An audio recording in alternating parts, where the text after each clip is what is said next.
যদিও প্রত্যেকটা মানুষের জীবনে একটা স্বপ্ন ছিল, আমার জীবনেও একটা স্বপ্ন ছিল, অনেক স্বপ্ন ছিল, চোখ ভরা স্বপ্ন ছিল একদিন একটা আইফোন ইউজ করব। সেই স্বপ্নটা আমার হাজবেন্ডটা আমার পূরণ করে দিয়েছে, তার একমাত্র আদরের বউ বলে কথা।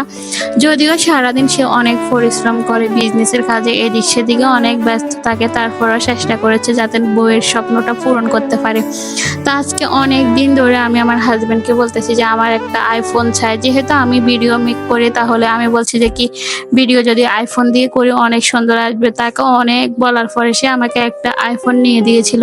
যদিও ভিডিওটা আজকে অনেক দিন আগে, তারপরেও আমার অনেক ভালো লাগতেছে। আজকে হঠাৎ করে আমার ভিডিওটা আমার চোখে পড়ছিল, সেই জন্য পরে দিয়ে বলে আমার হাজবেন্ডে বলতেছে আমার থেকে তো এখন এত টাকা না, কিভাবে নিয়ে দেবো। আমি বলছি আমি এত কিছু বুঝি না, আমাকে নিয়ে দিতেই হবে। তো পরে দিয়ে আমার হাজবেন্ডটা অনেক কষ্ট করে সে আমাকে নিয়ে দিয়েছে।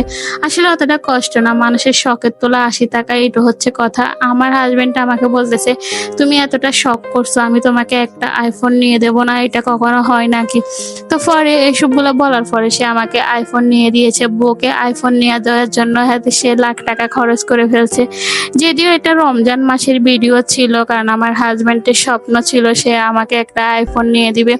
অনেক স্বপ্ন ছিল, তো অনেক আশা ভরসা ছিল। তো আমি আসলে সবসময় ভাবতাম যে কি আইফোন দিয়ে ভিডিও করলে ভিডিওগুলো কোয়ালিটি ফুল হয়, অনেক সুন্দর হয়, ভিডিওতে অনেক ভিউজ হয়, অনেক কিছু। এতটা কিছু ভাবার পরে আমি আইফোনটা নিয়েছিলাম।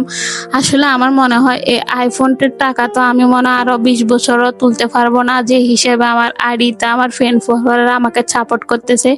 আমার মনে হয় আমি 20 বছরও এই মোবাইলের টাকা তুলতে পারবো না। আর সবচেয়ে বড় কথা হচ্ছে যে কি প্রত্যেকটা মানুষের জীবনে এতটা স্বপ্ন কেন থাকে আমি সেটা বুঝতে পারি না। তো আইফোন নিয়ে দেওয়ার পর আমি আমার হাজব্যান্ডকে বলতেছি আমি কিছু বেলপুরি খাবো, আমার অনেক খেতে ইচ্ছে করতেছে। পরে আমার জন্য আবার আমার হাজব্যান্ডে বেলপুরি নিয়ে এসেছিল।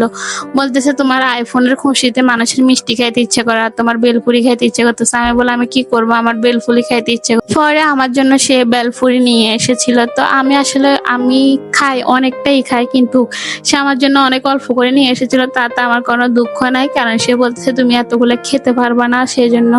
তো পরে দিয়ে কি করবো, খাওয়া দাওয়া শেষ করলাম। খাওয়া দাওয়া শেষ করার পরে মানে আপনাদের সাথে একটু করে শেয়ার করতেছি, ভালো লাগতেছে।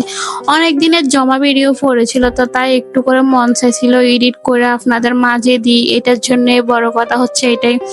আর আমি সবসময় আপনাদের মাঝে অনেক ভালো কোয়ালিটির ভিডিও দেওয়ার চেষ্টা করি, কিন্তু সবসময় পারি না। তার কারণ হচ্ছে যে কি কোথাও যেতে হলে খরচ, অনেক কিছু মাথার মধ্যে টেনশন থাকে, সবকিছু তো আর সম্ভব হয় না সব সময়। আমাদের বড় বড় ইউজারদের যতই আমরা ভিডিও দেখি না, তাদের ভিডিও দেখলে আমাদের মনে হয় তারা কত টাকা খরচ করতেছে, কিন্তু তারা একটা ভিডিও থেকে অনেক টাকা ইনকামও করতেছে। তো সেজন্য হয়তো আমাদের সবার মতো করে ভিডিও করা হয় না, আমরা আমাদের মতো করে ভিডিও করি। ওকে, আজকের মতো বিদায় নিচ্ছি, আল্লাহ হাফেজ।